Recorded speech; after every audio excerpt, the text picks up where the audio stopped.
Once I've created a beach resin piece, one of my favorite steps is removing all the drips from the back.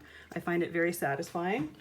So I'm going to show you how I like to remove my drips. I have a towel here to put my piece on because I don't want to accidentally scratch it on my surface here. Let me get rid of these here.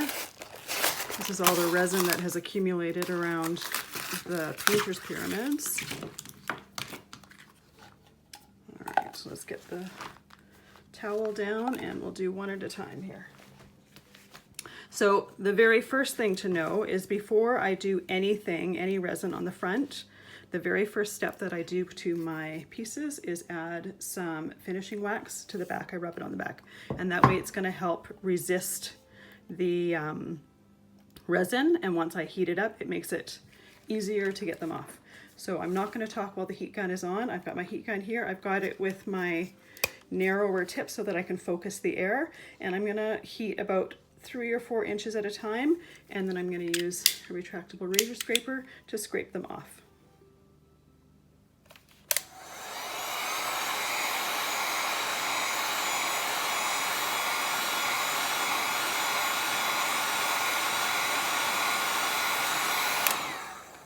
The first part takes the longest because the heat gun is gold.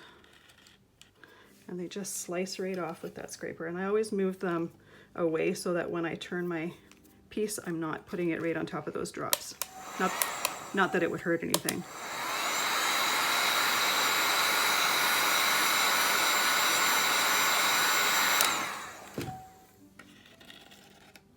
Slices through them like butter.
voila, now both pieces are completely clean, ready to go, ready to finish off the back and add my hanger.